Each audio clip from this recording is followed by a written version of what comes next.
तो जैसा कि पिछले एपिसोड में हमने देखा था, स्वर्ड पीक वालों को सेंट जेनेसिस पीक वालों ने अब लिमिट तक पुश कर दिया था। बचे थे तो बस कॉन्गसेंग, जाओजू और कुछ एलाइट डिसाइपल्स।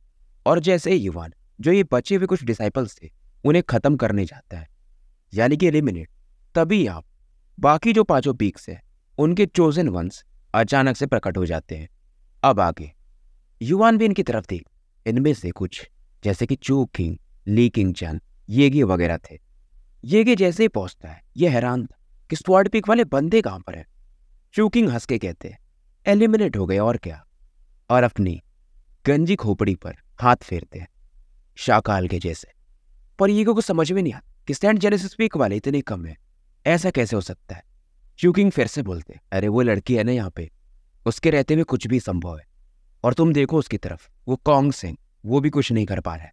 ये फिर से बोलता है आप उस लड़की के बारे में बुरा मत बोला, वो अच्छी है।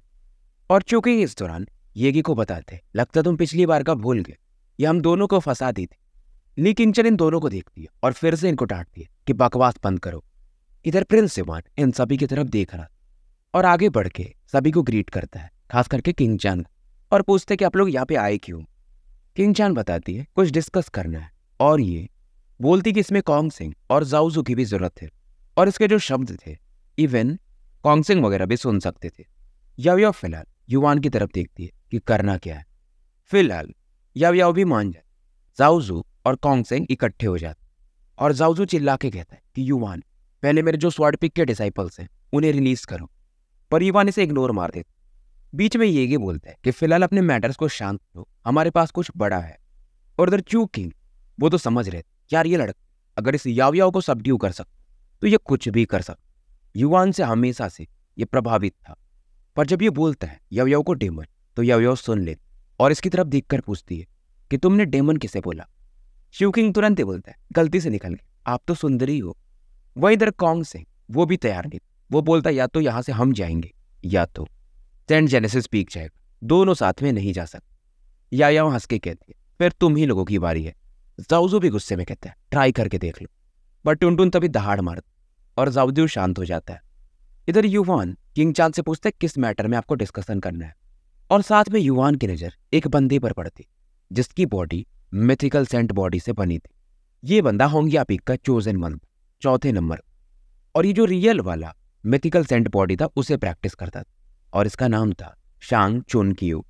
अब किंगचान बताती है कि हमें एक्वेटिक विस्ट मिला जो कि 10,000 फीट का है।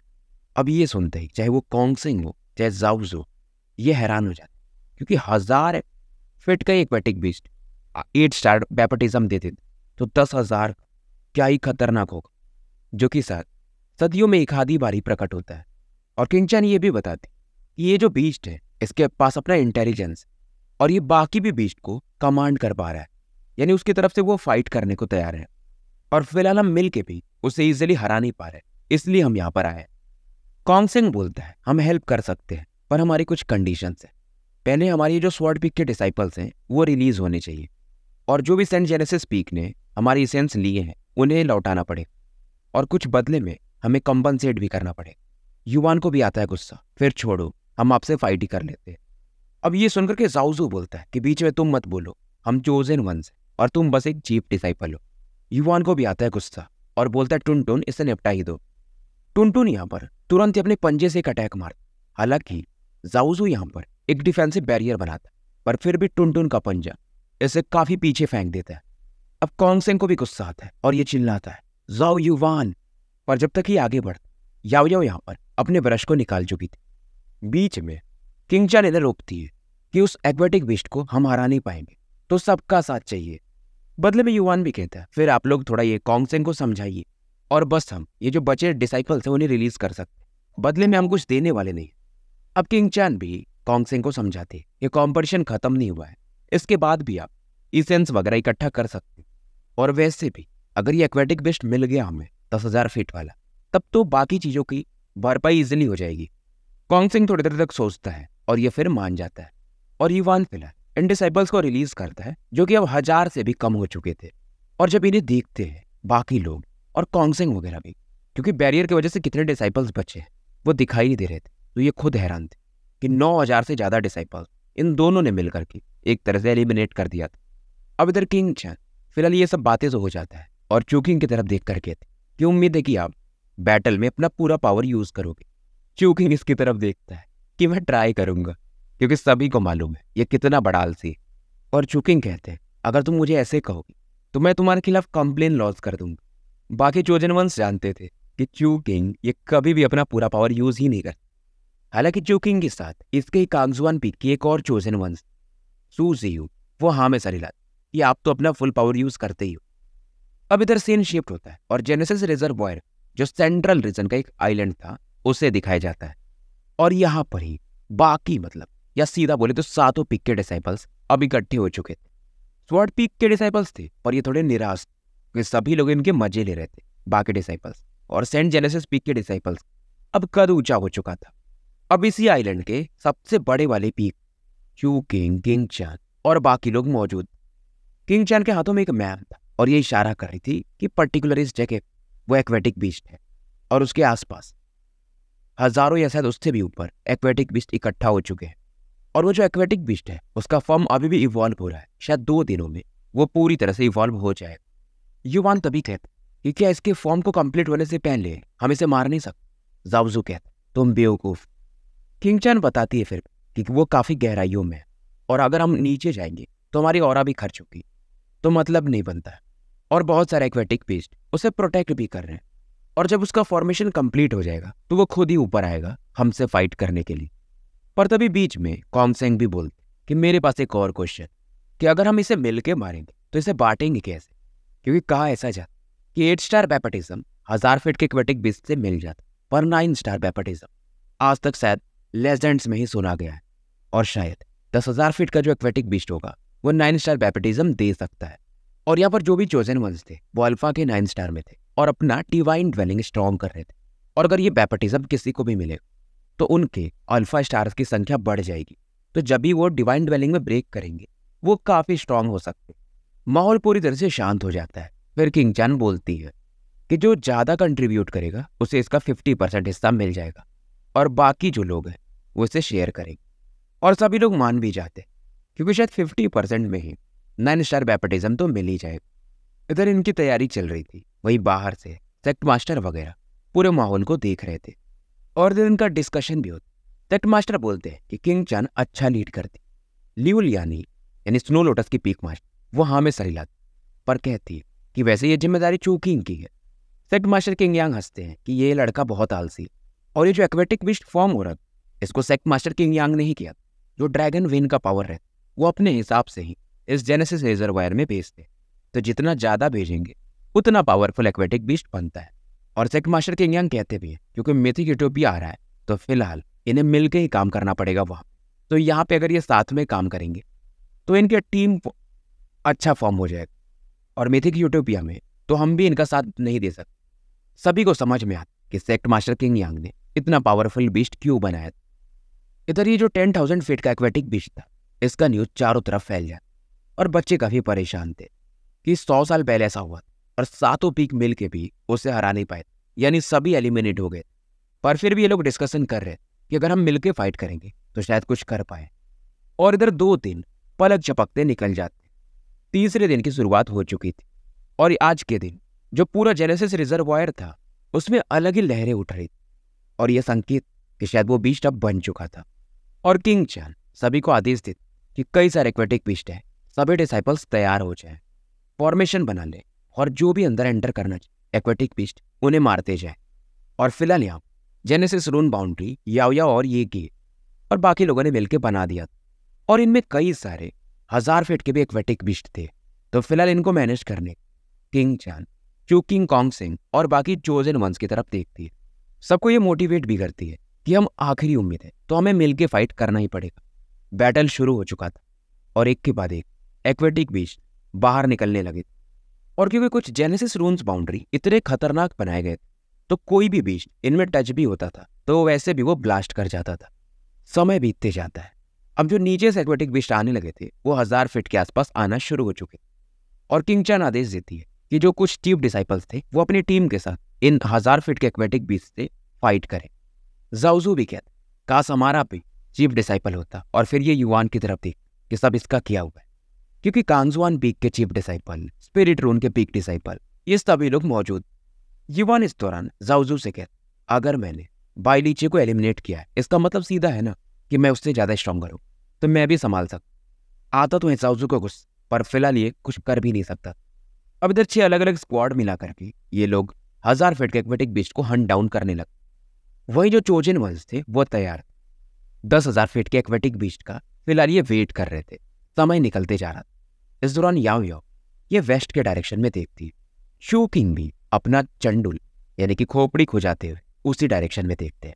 बाकी लोग भी जो चोजन वंस थे वो भी उसी डायरेक्शन में देख रहे थे कि वो अब बाहर आ रहा है। और फाइनली समुद्र की लहरों के बीच एक शाइनी कलर का चमकता हुआ बीस्ट धीरे धीरे बाहर आने लगा। इसके 6 हाथ थे, बॉडी मतलब काफी अलग ही थी, और देख के ही चोजन वंस भी थोड़े सीरियस हो जाते। इस बीस्ट की बॉडी मानो माउंटेन की जैसी हो। जाओ युवान हालांकि 1000 फीट के एक्वेटिक बीस्ट से फाइट कर रहा था, पर इस दौरान इसकी नजर इस वाले बीस्ट पे भी जाती है, क्योंकि जो उसका औरत था दूर तक उसे सेंस किया जा सकता था। किंग चैन आदेश देती और जो चोजन वंस थे अब वो आगे बढ़ते। टोटल ये 11 लोग, इनमें याओ याओ और टुनटुन भी शामिल थे, और एक फॉर्मेशन में इस जायंट बीस्ट को घेरना शुरू कर देते और एक के बाद एक इन सभी पर सभी मिलकर के अपने अपने पावरफुल अटैक इस बीस्ट की तरफ भेजने लगे। खास करके याओ याओ और ये पहले ट्रैप करने में लग जाते एक जेनेसिस बाउंड्री के अंदर में। अब इन सभी के अटैक्स को देख ये एक्वेटिक बीस्ट भी तैयार और अपने 6 आर्म से, इसके 6 हाथ थे, ये अलग अलग तरह के अटैक इन सभी आते हुए अटैक्स की तरफ बढ़ा देता है। और जब कोलिजन होता है तो खतरनाक लेवल के शॉक वेव चारों तरफ फैलने लगते। इवन अटैक इतना खतरनाक था शॉक वेव कि कई सारे डिसाइपल्स भी पीछे फेंक दिए जाते और कुछ एक्वेटिक बीस्ट भी मारे जाते। और युवान भी देख रहा था कि सच में ये चोजन वंस कहीं ज्यादा पावरफुल चीफ डिसाइपल। जैसे कि युवान के बॉडी में अभी जो जेनेसिस की स्टार्स है वो 5000 के थोड़े ऊपर है, और शायद बाइलीचे की बॉडी में 6000 के आसपास रहे होंगे। पर जैसे जो 10th रैंक जाओजू है उसकी बॉडी में 10,000 के ऊपर ही जेनेसिस की स्टार्स होंगे। ये था फाउंडेशन चोजन वंस। और चूकिंग वगैरह का तो छोड़ ही दो, युवान को समझ में आ रहा था अभी इसे थोड़ा और आगे जाना है, तब जाकर के ये चोजन वंस को मैच कर पाए। और युवान को थोड़ा ज्यादा मेहनत करना पड़ेगा इन लोगों से अगर इन्हें कैचअप करना है तो। और युवान भी सोचता अगर इसे 9th स्टार बैप्टिज्म मिल तो थोड़ा आसानी हो सकता। इधर ये ख्यालों में खोया हुआ और इस एक्वेटिक बीस्ट से फाइट कर रहा था। वहीं 10,000 के फीट वाले एक्वेटिक बीस्ट से बैटल काफी इंटेंस होते जाता है। चाहे कितने भी चोजन वंस अटैक ये आराम से उन्हें ब्लॉक कर दे रहा। और एक जेनेसिस की बॉल एक पावरफुल अटैक ये किंग चान की तरफ ब्लास्ट कर देता है। पर जैसे ही अटैक आगे आ रहा था अचानक से किंग चान के आगे चैंग चून क्यू प्रकट होता है और अपने पावरफुल पंच से इसकी बॉडी भी सिल्वर बॉडी जैसी चमक रही थी। ये था ट्रू मिथिकल बॉडी और इसे ये डिसॉल्व कर देता है। और इस मौके का फायदा उठा बाकी चोजन वंस इस बीस्ट पे लगातार अटैक करते रहते हैं। टुनटुन भी यहाँ पर एक्वेटिक बीस्ट पर दहाड़ मारता और एक पावर बॉल अटैक बना के साथ में अपने पंजों से इस पर अटैक करना शुरू कर चुका था। और ये अपने पावर से इस एक्वेटिक बीस्ट की बॉडी को मानो गलाने सा लगा और ये बीस्ट भी टुनटुन पर अटैक करने लगता है। इधर याओ याओ चिल्लाती है कि टुनटुन जहां से अटैक कर रहा है, जहां से उसने उसे इंजर्ड किया है, वहीं पे अटैक करो। किंग चैन और बाकी भी सेम उसी जगह पर अपने पावरफुल अटैक्स बरसाने लगते हैं। किंग चैन देख रही थी, फिर भी इसे मालूम था इतना आसानी से इसे हराया तो नहीं जा सकता, नहीं तो 100 साल पहले बाकी डिसाइपल्स एक साथ कैसे एलिमिनेट हो सकते थे। इधर ये जो बीस्ट था अपने आसपास एक डिफेंसिव बैरियर बनाने लगा, डोम यानी गुंबद के समान। और जो सभी के अटैक्स आगे बढ़ रहे थे इस डोम के द्वारा रोक दिए जाते हैं। मानो अब ये जो क्रिएचर था ये भी सीरियस होने लगा और चोकिंग भी की बातों का समर्थन करता। ये मैंने एक एंशिएंट टेक्स्ट में पढ़ा था। ये जो 10,000 फीट एक्वेटिक बीस्ट होते हैं इनके पास कई अमेजिंग पावर्स होते हैं। उनमें से एक है ड्रैगन सलाइव ट्रू वाटर, और ये ड्रैगन की सोर्स से बनता है जिसकी मदद से, क्योंकि ये रिजर्वायर की एनर्जी को यूज कर सकता है तो इसे तोड़ना काफी कठिन हो जाता है। इस दौरान कोई पूछता है चुकिंग से कि ये ड्रैगन सलाइवा ट्रू वाटर दिखता कैसे। चुकिंग बताते हैं येलो कलर, और ये एबिलिटी बनाने में काफी मेहनत जाती और अगर हम अनलकी होंगे तभी ये बीस्ट उसे बना भी पाएगा। इधर वो एक्वेटिक बीस्ट दहाड़ मार रहा था और इसकी बॉडी जो पहले क्रिस्टल कलर की थी धीरे धीरे वो येलो कलर में बदलने लगती है और एकदम सेम था ड्रैगन सलाइवा के जैसे। चुकिंग ये हैरान था कि यार ये कैसे हो गया, मुझे सब लोग ब्लेम मत करना, मैं तो बस बता रहा था इसके पास सच में ड्रैगन सलाइवा ट्रू वाटर है। फिलहाल ये जो डार्क येलो लिक्विड थी इस बीस्ट को घेर चुकी थी। सभी चोजन वंश का चेहरा भी अगली हो चुका था, क्योंकि चू किंग ने इस लिक्विड के बारे में बता ही दिया था। पर फिलहाल ये पीछे तो हट नहीं सकते थे और ये लगातार इस बीस्ट पर अपने अटैक्स को बरसाते रहते हैं। और इस बार ये एक्वेटिक बीस्ट कुछ करता भी नहीं है। इसके आगे में ये जो येलो वाटर था, ये सभी अटैक्स को मानो खा जाता है और हल्का हल्का बस हिलता है। अब किंग चान वगैरह को समझ में आता कि ये येलो वाटर ये सच काफी पावरफुल है। अब बारी थी एक्वेटिक बीस्ट के अटैक। ये कुछ वाटर पिलर्स बनाता और इन सभी चोजन वंश की तरफ बरसाने लगता है। सभी चोजन वंश यहाँ पर काफी तेजी से पीछे हट। जाओजो की स्पीड थोड़ी स्लो थी और एक वाटर पिलर इसे हिट कर देता है। अटैक इतना पावरफुल कि जाओजो ये खून की उल्टी करने लगा और अच्छा खासा इंजर्ड हो गया था। और ये एक्वेटिक बीस्ट ये मानता नहीं है, ये जाओजो को खत्म करने की तैयारी में। पर जैसे ये आगे बढ़ता, एक वाटर ड्रैगन यहाँ पे प्रकट और इसके अटैक को काउंटर कर देता है। ये अटैक था याओ याओ। फिलहाल इसने जाओजो को बचा लिया और ये बाकी चोजन वंश से कहती कि क्या तुम लोग अटैक नहीं करने वाले। और इस मौके का फायदा उठाकर, क्योंकि एक्वेटिक बीस्ट उस वाटर फिल्म यानी कि ड्रैगन सलाइवा से बाहर आया था, ये चोजन वंशेस पे अटैक करते।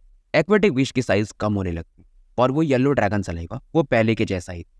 अब ये एक्वेटिक बीस्ट येलो सलाइवा को यूज करता और इसकी बॉडी काफी तेजी से रिकवर करने लगती। और किंग चान भी कहती है, यार इसे हम ऐसे नहीं हरा सकते। जब तक ड्रैगन सलाइवा वाटर इसके पास है, हम शायद इसे हरा भी ना पाए। और थोड़ा बहुत इंजर्ड भी हो रहा है तो ये हील कर ले रहा है। कॉन्गसिंग भी कहते हैं शायद इस बैटल को कंटिन्यू करना बेकार है। शांग चुन कियू ये कहते हैं पर हमें इसे तोड़ना तो पड़ेगा। सॉल्यूशन किसी के पास नहीं था। इस ड्रैगन सलाइवा ट्रू वाटर को खत्म कैसे करना है। बाकी भी जो डिसाइपल्स थे इस चीज को समझ चुके थे कि चोजन वंश मिलके भी इस बीस्ट को हरा नहीं पा रहे हैं और ये थोड़े पैनिक भी करने लगे। युवान भी देख रहा था पर इसे मालूम था ये वहां पे एक बर्डन ही बनेगा तो मतलब नहीं। सभी लोग होपलेस फील कर रहे थे और किंग चान फिर भी कहती पर हमें फाइट तो करना पड़ेगा। तभी इस दौरान एक आवाज सुनाई देती कि मेरे पास एक तरीका है इस ड्रैगन सलाइवा वाटर को न्यूट्रलाइज करने का, और ये थी याओ याओ। किंग चान पूछती कैसे। बाकी चोजन वंश भी हैरान थे। शांग चुन क्यों पूछता आप कर सकती हो क्या। याओ याओ कहती मैं तो नहीं। तभी बाकी लोग कहते फिर बोला क्यों। याओ याओ इशारा करती है युवान की तरफ कि मैं तो नहीं पर ये कर सकता है। युवान जो कि काफी दूर खड़ा, ये अचानक से देखता है कि सभी लोगों की नजरें इस पर फोकस हो चुकी थी। बाकी जो चोजन वंश थे जिनमें से कुछ जैसे जाओजो वगैरह वो हंसने लगे कि ये क्या ही करेगा। पर किंग चान हमेशा से जान अगर याओ याओ कुछ कह रही है तो उसके पीछे लॉजिक तो होगा ही। ये के भी मानता था पर ये कॉन्गसेंग वगैरह ये तैयार नहीं। याओ याओ कहती फिर ठीक है मुझे कोई फर्क नहीं। और याओ याओ यहाँ से निकलने लगती पर किंग चान तुरंत ही याओ याओ को रोकती है। ये जानती थी कि याओ याओ को इसमें कोई इंटरेस्ट भी नहीं है बीस्ट मरे या जिए। और ये भी सभी को समझाता कि हम ट्राई तो करके देख सकते हैं, क्या पता ये काम कर ही जाए। बाकी चोजन वंश भी अब शांत हो जाते। हालांकि कॉन्गसिंग और जाओजो का चेहरा अगली हो गया था। इन्हें लगा नहीं था कि बाकी चोजन वंश मान जाएंगे। इधर याओ याओ ये स्पिरिट मैसेज युवान को पास कर देता और युवान भी इस तरफ बढ़ जाता है। अब किंग चान पूरे मैटर्स को युवान को बताती, इस ड्रैगन सलाइवा के बारे में भी बताती और युवान को पता चलता है कि अच्छा ये जो डार्क लिक्विड है ये ड्रैगन सलाइवा ट्रू वाटर है। बाकी चोजन वंश को समझ में नहीं आ रहा था युवान इसे ब्रेक कैसे करेगा। युवान बोलता है इसे तोड़ा जा सकता पर मुझे पहले याओ याओ से कुछ डिस्कस करना है। इसके चेहरे पर एक स्माइल। फिलहाल ये अपने आसपास एक जेनेसिस की का लेयर बना देता तो इन दोनों की बातों को कोई सुन नहीं सकता। और युवान इसका चेहरा अगली हो जाता है कि याओ याओ आप करना क्या चाहती हो। याओ याओ हंस के कहती तुम भी तो पहले काफी कॉन्फिडेंट। युवान भी हंस के कहती कि यार मैं इनके सामने वीकनेस थोड़ी दिखा सकता, खास करके वो कॉन्गसिंग और जाओजो यहीं पे थे। अब याओ याओ इसे समझा कि वो जो ड्रैगन सलाइवा वाटर वो ड्रैगन का ही एसेंस फॉर्म और तुम्हारे पास एंसेस्ट्रल ड्रैगन की है, साथ में तुम्हारे पास सैक्रेड ड्रैगन का ब्लेसिंग्स भी है यानी उसका कुछ हिस्सा है, तो तुम समझ रहे हो। और ये जो एक्वेटिक बीस्ट इसके पास इंटेलिजेंस भी लिमिटेड है।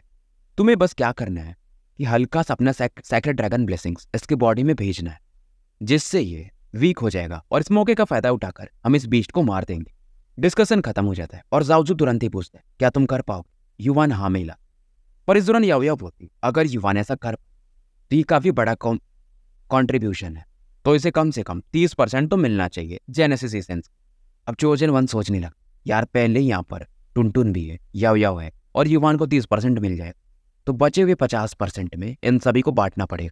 सबसे पहले जाओजो बोलते कि तुम सपने बहुत देखती हो, मैं तो नहीं मान रहा। बाकी चोजन वंश बोलते नहीं है पर इनके हिसाब से भी 30% ज्यादा था। याओ याओ फिर से बोलती तो कर लो अपने मन की, ड्रैगन सलाइवा वाटर को न्यूट्रलाइज करके दिखाई दो। अब किंग चान बोलती कि अगर युवान ऐसा कर पाया तो ये सबसे अच्छा कंट्रीब्यूशन होगा 30% मेरे हिसाब से भी ज़्यादा है, पर 20% फेयर होगा। चूकिंग हंसता है कि मेरे हिसाब से तो सभी सही है, बस एक क्रिएचर निपट जाए। बाकी लोग भी अब मान जाते हैं। ये इस दौरान सोच रही थी कि 20% युवान को मिलेगा और टुनटुन और इसका शेयर मिला करके शायद 9 स्टार बैपेटिज्म तक पहुंच पाए। टुनटुन को क्या पता, ये तो अपने पूंछ हिला रहा था। ये जो एक्वेटिक बीस्ट है, इसका एसेंस मैं खाऊंगा, इससे क्या पता इसका भी हिस्सा युवान को मिलने वाला है। बैटल फिर से शुरू हो जाता है। बाकी चोजन वंस एक्वेटिक बीस्ट से फाइट करने में लग जाते हैं और युवान यहाँ अपने प्लान को अंजाम देने में लग चुका था। बाहर से डिसाइपल्स देख रहे थे, यानी जो आउटर लेयर में थे, कि प्रिंस युवान को सेलेक्ट किया गया है, मतलब वो कुछ कर सकते होंगे, तभी उन्हें वहां पे बुलाया गया हो। इधर युवान अपने इथेरियल फॉर्म को एक्टिवेट करता है और पानी में एंटर करना शुरू कर देता है। उधर दूसरी तरफ चोजन वंस लगातार बैटल कर रहे थे, पर उस ड्रैगन सलाइवा वाटर के कारण ये इसके बैरियर को ही नहीं तोड़ पा रहे थे। ज़ाओज़ू फाइट कर रहा और ये पैनिक भी कर रहा था कि क्या युवान सच में कर पाएगा, क्योंकि लंबा समय धीरे धीरे बीत चुका था और युवान कहीं दिख नहीं रहा था। कॉन्गसेंग भी कहता है याओ याओ की तरफ देखकर कि जूनियर सिस्टर, मेरे हिसाब से युवान नहीं कर पाएगा, हम फालतू में अपना समय वेस्ट। किंगचान वगैरह भी कुछ कहना चाहती थी याओ याओ की तरफ देखकर, पर ये कुछ कहती नहीं है, क्योंकि याओ याओ अभी भी एकदम शांत और लगातार अपने जेनेसिस रून से इस बीस्ट पे अटैक कर रही थी। इधर युवान इस नीचे से एक्वेटिक बीस्ट के काफी करीब पहुंच चुका था और इसके पैरों के सामने युवान मानो एक चींटी के समान।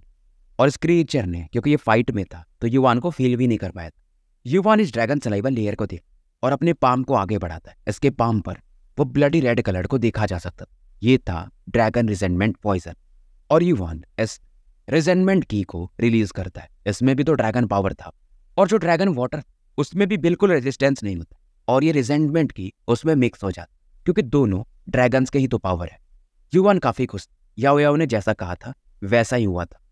इधर बैटल इतना खतरनाक कि ज़ाओज़ू फिर से चिल्लाता है। एक और अटैक के कारण इसे पीछे फेंक दिया जाता और ये कहता है युवान जो भी है जल्दी करो, नहीं है तो हमारा समय वेस्ट मत करो।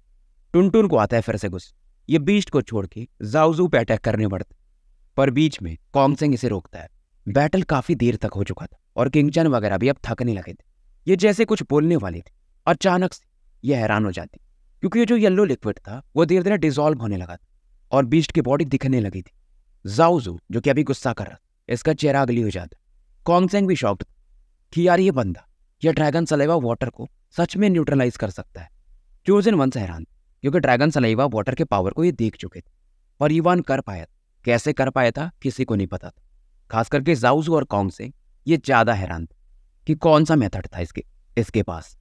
पीछे के जो भी बंदे थे, जैसे कि चीफ डिसाइपल्स जो थोड़ी दूर में खड़े थे, उनको भी मानना पड़ता कि ये चीफ डिसाइपल सेंट जेनेसिस भी सच में गिफ्टेड है।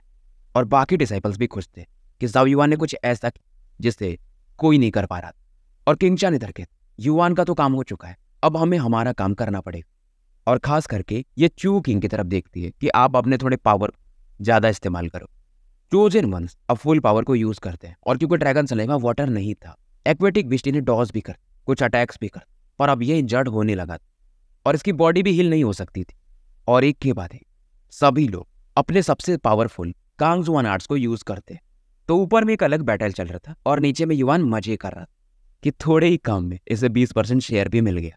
युवान फिलहाल बैटल को देख रहा था, तभी ये येलो लिक्विड की तरफ देख, जो कि पानी पे अभी भी तैर रहा था और धीरे धीरे इकट्ठा होकर के एक डार्क येलो ड्रॉप में बदलने लगे थे। और इसमें ये ड्रैगन पावर को सूंघ सकता था, या मैं बोलूँ सीधा फील कर सकता था। और जो भी ये डार्क लिक्विड थे, युवान पलक झपकते इन्हें इकट्ठा कर लेते और युवान काफी खुश, ये इसके लिए ट्रेजर के जैसा था और इनको एक बॉटल में भर के रख लेता है। और इसे मालूम था अगर चोजन वन को पता चले कि ये ड्रैगन सलाइवा वाटर का भी कुछ फायदा है तो ये भी इसे लेना ही चाहता।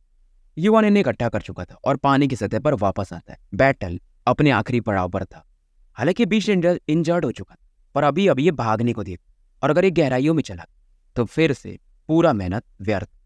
इधर ये एक्वेटिक बीस्ट भाग रहा था और ली किंगचान की नजर बीस्ट पर, साथ में वहां पर इसे एक बंदा दिख, और ये था युवान जो कि उस बीस्ट को फॉलो कर रहा था। हालांकि ये बीस्ट इंजर्ड था, फिर भी ये काफी पावरफुल था और इन्हें डर लग कि कहीं युवान इंजर्ड ना हो जाए या इवन मारा ना जाए।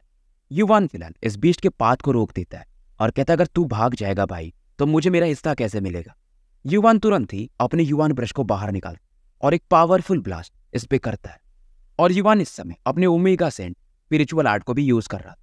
किंगचान चिल्लाती है बेवकूफ, ये मरेगा, पर युवान को कोई फर्क नहीं पड़ता है। युवान इस समय अपने ओमेगा स्पिरिट आर्ट में इस युवान ब्रश को मानो थमा देता है और एक भयंकर लेवल का अटैक लगातार इस बीस्ट पे बढ़ाता है। साथ में एक पंच भी ये मारता है, मतलब पूरे फुल पावर अटैक। पर फिर भी ये जो बीस्ट था अपने एक पाम अटैक से युवान को पीछे फेंक देता है। हालांकि युवान का अटैक भी इस बीस्ट के पैर हाथ वगैरह काट देता है। बीस्ट बेसिकली एक्सप्लोड कर चुका था। बच्चे भी काफी हैरान थे कि युवान ने 1-on-1 फाइट किया, इसमें इसकी जान भी जा सकती थी। और चूकिंग भी कहते अपने चंडुल को खुजाते हुए कि ये जूनियर ब्रदर युवान ये सच में काफी अच्छा लड़का है, क्योंकि ये जो अटैक था इसके वजह से युवान एलिमिनेट भी हो गया था। और क्योंकि युवान की बॉडी पर एक प्रोटेक्शन ब्रांड, अगर वो नहीं होता तो ये मारा भी जाता, तो प्रोटेक्शन ब्रांड की वजह से ये बस एलिमिनेट हो जाता, इंजर्ड नहीं होता। तो किंगचन वगैरह की ये मानना कि युवान एलिमिनेट हो चुका है। पर जब ये नीचे की तरफ बढ़ते हैं तो पानी में ही थोड़ा सा गंदे तरीके से मिट्टियां वन लगे हुए युवान यहाँ पे खड़ा था। और ज्यादा हैरानी होती है लोगों को कि यार ये बंदा ये एलिमिनेट भी नहीं हुआ, बीस्ट के अटैक को भी ले लिया, वो भी हेड ऑन। तो स्टोरी को यहीं समाप्त करते हैं और मिलते हैं फिर कल एक नए वीडियो के साथ।